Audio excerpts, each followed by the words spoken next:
ये है संस्कारशाला, ये है संस्कारशाला। इस कार्यक्रम के पुण्यार्चक हैं नेमचंद जैन, सौरभ जैन एवं समस्त परिवार, नई दिल्ली। श्रीमती स्नेहलता शाह, डॉक्टर सुहास, डॉक्टर मोनिका शाह, कुमारी राधिका शाह एवं पुष्पा देवी जैन, धर्मपत्नी पुष्प कुमार जैन, विकास जैन, जया जैन, ऋषभ जैन, प्रियांशी जैन, इम्फाल, मणिपुर एवं जबलपुर से गुप्तदान। जय जिनेन्द्र। नमो अरिहन्ताणं, नमो सिद्धाणं, नमो आयर्याणं, नमो उवज्जायाणं, नमो लोये सव्वसाहूणं। पंच परमेष्ठी भगवान की जय हो। संस्कारशाला में हम सभी जैन धर्म की जो अच्छी अच्छी बातें हैं, जो सच्ची बातें हैं, जो बेसिक नॉलेज हैं, उन सभी को हम सीख रहे हैं। कभी सरल पाठ के माध्यम से, कभी कठिन पाठ के माध्यम से। हमने कभी पाप के बारे में समझा तो कभी हमने इस तरह से समझा कि इसके कारण से हम संसार में घूम रहे हैं। 7 तत्व के बारे में भी समझा। कल की ही कक्षा में हमने समोशरण के बारे में समझा था, किस प्रकार तीर्थंकर भगवान समोषण में बैठकर के दिव्य ध्वनि के माध्यम से उपदेश देते हैं। वह समोषण कैसा होता है, किस प्रकार उनका उपदेश होता है। आज की इस कक्षा में हम चर्चा करेंगे भगवान महावीर स्वामी के बारे में। भगवान महावीर स्वामी कौन हुए, कब हुए, कैसे उनका जीवन रहा, कब उनका जन्म हुआ, गृहस्थ अवस्था में उन्होंने क्या किया, मुनि अवस्था में क्या किया, केवल ज्ञान के बाद में उनके क्या विशेषता रही और कहाँ से मोक्ष पद को प्राप्त करके उन्होंने अपनी इस मनुष्य पर्याय को सार्थक किया और हमेशा हमेशा के लिए शाश्वत सुख को प्राप्त कर लिया। आइए हम चर्चा प्रारंभ करते हैं। हमने पहले एक बार समझा था तीर्थंकर कौन बनते हैं, जो तीर्थंकर प्रकृति का बंद करते हैं। राजा नंद के पर्याय में जब भगवान महावीर स्वामी का जीव था, तब वे राजा नंद जब संयम को प्राप्त हुए, मुनि बने, तब प्रौष्ठिल गुरु के चरण सानिध्य में, शुद्ध केवली थे वो, उनके चरण सानिध्य में पहुँचे और वहाँ पर दर्शन विशुद्धि आदि 16 कारण भावनाओं का पाठ किया, भावना की, वे भाव किए। उस 16 कारण भावनाओं को भाने से उन्हें वहाँ पर तीर्थंकर प्रकृति का बंध हुआ और उसी तीर्थंकर प्रकृति के बंध के कारण से ये अंतिम तीर्थंकर भगवान महावीर स्वामी के रूप में हम सभी के समक्ष हुए, जिनकी हम आज चर्चा कर रहे हैं, पूजा करते हैं। भगवान महावीर स्वामी का जन्म वैशाली के कुंड ग्राम में हुआ था। जन्म की तिथि थी चैत्र शुक्ला त्रयोदशी। चैत्र शुक्ला त्रयोदशी को जन्म हुआ। जन्म से पहले जब वो गर्भ में आए, गर्भ से पहले 6 माह पूर्व ही रत्नवर्षा होती है, जैसा कि तीर्थंकरों के बारे में हम समझते ही हैं। वो सारी की सारी प्रक्रिया भगवान महावीर स्वामी के साथ में भी हुई। राजा सिद्धार्थ और रानी त्रिशला माता, इनके यहाँ पर भगवान महावीर स्वामी का जन्म हुआ। जन्म के समय वही बाजे बजाए गए, बड़ा महोत्सव मनाया गया। सुमेरु पर्वत पर ले जाकर के इनका अभिषेक किया गया। गृहस्थ अवस्था में भी, बाल्य अवस्था में भी ये मित्रों के साथ में जंगल में खेलने जाया करते थे और अपनी शक्ति का, चूँकि ये जन्म से ही अतुल बलशाली थे, वज्रविषम नाराज सहनन वाले थे, शक्ति इतनी थी, चरम शरीरी थे, तो मोक्ष तो जाना ही जाना था, नियामक था। तो इस कारण से अपने मित्रों के साथ में बड़े बड़े करतब बताते, हाथी, सांप आदि इन सबको ऐसे ही चुटकियों में वश में कर लेते थे। जब ये युवावस्था को प्राप्त हुए, तब उस समय पिता ने इनसे कहा कि अब तुम्हारा यौवनावस्था, अब तुम विवाह की योग्य हो गए हो, तुम्हें विवाह करना चाहिए। लेकिन भगवान महावीर स्वामी ने उस गृहस्थ अवस्था में राज्य के उपभोग को मना कर दिया और कहा, मैं विवाह नहीं करूँगा, मैं तो ब्रह्मचारी ही रहूँगा। इस तरह का भाव रख कर के इन्होंने 30 वर्ष की अवस्था में मुनि दीक्षा धारण कर ली। 30 वर्ष की अवस्था में तब कल्याणक मनाया गया, देवताओं के द्वारा वह महोत्सव मनाया गया। 12 वर्ष तक कठोर साधना करते हुए ये 42 वर्ष की उम्र में इन्होंने केवल ज्ञान को प्राप्त कर लिया। केवल ज्ञान तो प्राप्त हो गया, अन्य तीर्थंकरों के साथ में तो ऐसी प्रक्रिया नहीं हुई, लेकिन भगवान महावीर स्वामी के साथ में एक विचित्र घटना घटी। जब भी किन्हीं भी तीर्थंकर को केवल ज्ञान हो जाता है तो उनका उपदेश होता ही होता है। बिना उपदेश दिए कोई भी तीर्थंकर मोक्ष पद को प्राप्त नहीं करते। नियामक है, नियम है। कम से कम 3 साल से लेकर के 9 वर्ष तक की ये कम से कम की अवधि है। इतना तो उनको उपदेश देना ही पड़ेगा। अधिक से अधिक तो जितनी उनकी आयु है उतना वो देते ही देते हैं। एक दिन जब सौधर्म इंद्र को इस बात पर विचार आया तो उन्होंने जाना गणधर की कमी है, इस कारण से उपदेश नहीं हो पा रहा। गणधर बनने की योग्यता रखने वाला जो इंद्रभूति गौतम था, जो इंद्रभूति ब्राह्मण था, वह प्रथम गणधर बनने की योग्यता रखने वाला था, लेकिन वो ब्राह्मण था। वो अपने 500 शिष्यों को खूब पढ़ाता लिखाता, बड़ा विद्वान था वो।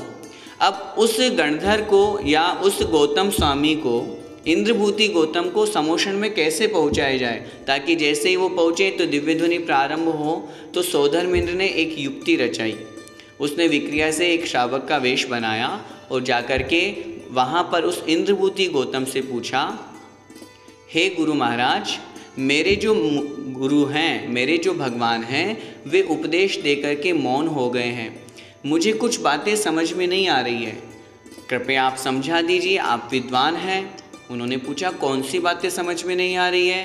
तो उन्होंने कहा 7 तत्व, 6 द्रव्य, 9 पदार्थ, 5 अस्तिकाय, ये क्या होते हैं? सम्यक दर्शन, सम्यक ज्ञान, सम्यक चारित्र, मुझे इनका स्वरूप समझ में नहीं आया, कृपा करके आप समझा दें। जैसे इंद्रभूति गौतम ने ये शब्द सुने उसका तो माथा चकराया, क्योंकि वो ब्राह्मण पंडित विद्वान तो था, लेकिन जो वास्तविक ज्ञान है, जो सम्यक दर्शन रूप ज्ञान है, जो सच्चे शास्त्रों का ज्ञान है, वो ज्ञान उनको नहीं था। उस समय तक तो वे मिथ्या दृष्टि ही थे। तो जब इन शब्दों को उन्होंने सुना तो उनके मन में भाव आया कि मैं कैसे इसको गलत उत्तर दूंगा और ये कह दूंगा कि मुझे नहीं आता है, तो 500 शिष्यों के सामने मेरी हंसी होगी। इसलिए अभिमान के साथ में, घमंड के साथ में उनको कहते हैं, मैं तुमसे क्या उत्तर दूं, मैं तुमको क्या उत्तर दूं, मैं तो तुम्हारे गुरु के पास में चलता हूं, उन्हीं से वाद विवाद करूंगा। सौधर्मेंद्र ने मन में सोचा, मैं भी तो यही चाह रहा हूं, और उसने चुपचाप उनके साथ में चल दिया। जैसे ही समोषण में पहुंचा, जिस समोषण के बारे में कल की कक्षा में हमने चर्चा की थी, उस समोषण में जैसे ही पहुंचते ही साथ मान स्तंभ को देखा, और मान स्तंभ को देखते ही उस इंद्रभूति गौतम का पूरा अभिमान गलित हो गया। दिव्य ध्वनि के माध्यम से भगवान महावीर स्वामी ने 42 वर्ष की अवस्था में केवल ज्ञान प्राप्त कर लिया और 72 वर्ष की उनकी कुल आयु थी। इस तरह से 30 वर्ष तक जगह जगह जाकर के, कभी विपुलाचल पर्वत पर, कभी राजगृही में, अनेक स्थानों पर समोषण लगा और वहाँ पहुँच करके धर्म की बहुत प्रभावना की। उन्हीं के समय में गौतम बुद्ध भी हुए, बौद्ध धर्म का प्रचार प्रसार भी था। लेकिन जो अहिंसा के सिद्धांत हैं, जो सत्य के सिद्धांत हैं, जो अपरिग्रहवाद का सिद्धांत है, उसका सम्यक रूप से मंडन भगवान महावीर स्वामी के द्वारा किया गया। और बहुत लोगों ने जिन धर्म की प्रभावना के साथ साथ भगवान महावीर स्वामी के इस मोक्ष मार्ग का अनुसरण किया। और फिर अंत में कार्तिक कृष्णा अमावस्या को भगवान महावीर स्वामी ने पावापुरी से मोक्ष पद को प्राप्त किया। उसी मोक्ष अवस्था और उसी मोक्ष कल्याणक को हम सभी दीपावली महापर्व के रूप में मनाते हैं। भैया जी, अभी आपने हमें महावीर भगवान का पूरा जीवन चरित्र बताया, और इनसे पहले पारसनाथ भगवान होते 23वें तीर्थंकर। तो भगवान पारसनाथ में और भगवान महावीर के बीच में कितना अंतर रहा? भगवान पार्श्वनाथ को जब मोक्ष हुआ, श्रावण शुक्ला सप्तमी को हम सभी मोक्ष सप्तमी मनाते हैं। भगवान पार्श्वनाथ के मोक्ष जाने के 178 वर्ष बाद में भगवान महावीर स्वामी का जन्म हुआ। चैत्र शुक्ला त्रयोदशी को जो जन्म हुआ, तो भगवान पार्श्वनाथ और भगवान महावीर स्वामी, इनके बीच में 178 वर्ष का बीच में गैप रहा। उस गैप में भगवान पार्श्वनाथ का शासन चलता रहा, शासन कब तक चलता है? जब तक अगले तीर्थंकर को केवल ज्ञान प्राप्त नहीं हो जाता। तो भगवान पार्श्वनाथ का शासन तो 178 वर्ष तक तो चला ही चला।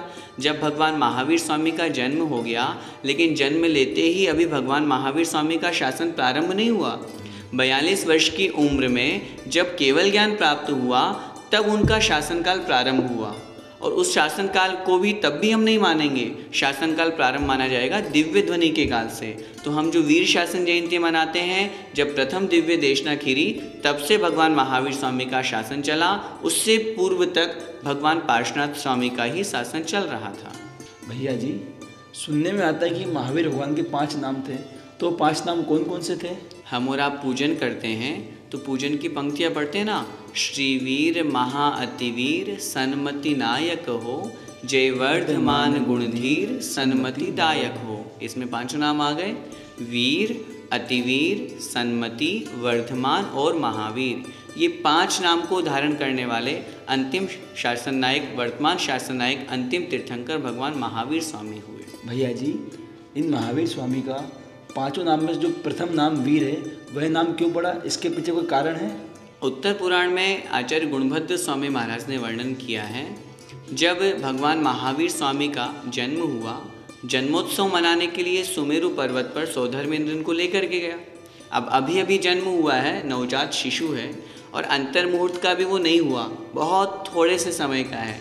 और वहाँ पर उन्हें पद्मासन मुद्रा में वो बैठे, इंद्र के द्वारा वहाँ पर 1008 कलशों से अभिषेक किया जा रहा है। तो जब उस अभिषेक की प्रक्रिया को इंद्र ने देखा, तो उसके मन में एक छोटी सी शंका उत्पन्न हो गई। मन में विचार आया, भगवान तो बहुत छोटे से और इतने बड़े बड़े कलश इनके ऊपर डालेंगे और एक नहीं 1008 कलशों से अभिषेक करेंगे, तो फिर क्या होगा?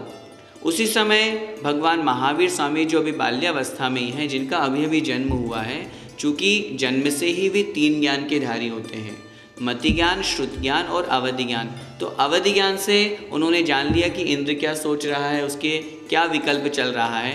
तब उन्होंने अपने पैर के अंगूठे को थोड़ा सा दबाया, जिससे वह सुमेरु पर्वत पूरा हिल गया।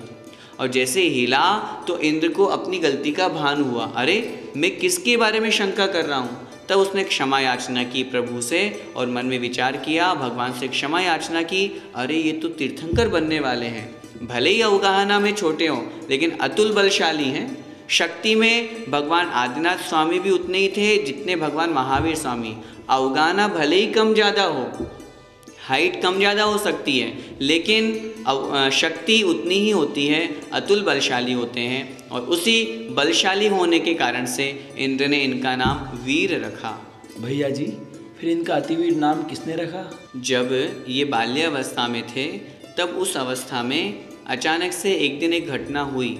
एक मदोन्मत्त जंगली हाथी मद में मत्त होता हुआ इस तरह घूमता हुआ, सब लोगों को नष्ट करता हुआ, बड़े बड़े पेड़ों को उखाड़ता हुआ उत्पात मचा रहा था। सब लोग डर के मारे इधर उधर भाग रहे थे।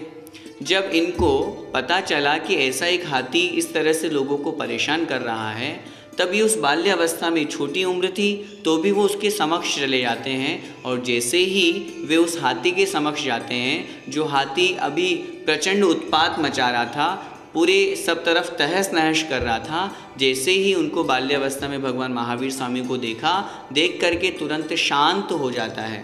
उस हाथी को इन्होंने वश में कर लिया। तब वहाँ जो उपस्थित जन समूह था, लोग थे, वे इनको अतिवीर नाम से बुलाने लगे। भैया जी, फिर इनका सन्मति नाम कैसे पड़ा? सन्मति नाम के बारे में भी चर्चा शास्त्रों में मिलती है। एक बार संजय और विजय नाम के 2 रिद्धिधारी मुनि महाराज थे। वे रिद्धिधारी मुनि महाराज के मन में तत्व को लेकर के मन में कोई शंका हुई, कोई बात उनको समझ में नहीं आ रही थी।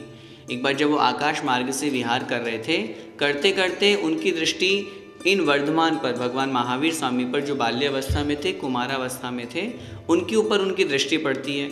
जैसे ही इनको देखा, तुरंत उनकी जो जिज्ञासा थी, उनके मन में जो शंका थी, जो विषय वस्तु उनको समझ में नहीं आ रही थी, उसका उन्हें ज्ञान हो जाता है।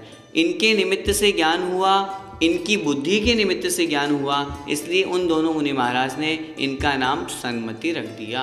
भैया जी, फिर इनका नाम वर्धमान कैसे पड़ा? जब राजा सिद्धार्थ ने अपनी पत्नी प्रियकारिणी अर्थात त्रिशला माता जो थी, वो राजा सिद्धार्थ की रानी थी, जब उनको बताया और कहा कि जब से बालक जो है ये गर्भ में आया है, इनका जन्म हुआ है, तब से हमारे नगर में, हमारे स्थान पर, राज्य में धन धान्य ऐश्वर्य खूब बरस रहा है, किसी में किसी तरह की कोई कमी नहीं है, धन संपत्ति ऐश्वर्य में निरंतर बढ़ोतरी हो रही है, वह वृद्धि को प्राप्त हो रहा है और इसी कारण से उनका नाम वर्धमान रखा गया।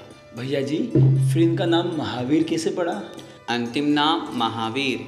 जब ये अपने मित्रों के साथ में वन में क्रीड़ा कर रहे थे, तब एक बार एक देव जिसका नाम था संगम, उस संगम देव ने इनकी परीक्षा लेने के लिए एक सर्प का, भयंकर सांप का रूप बनाया और सांप का रूप बना करके वृक्ष पर लिपट गया। जैसे ही उस सांप को देखा तो अन्य सभी जो मित्र थे वो तो डर के मारे भाग गए, क्योंकि इतना भयंकर सांप, काला सांप, कहीं डस ना ले।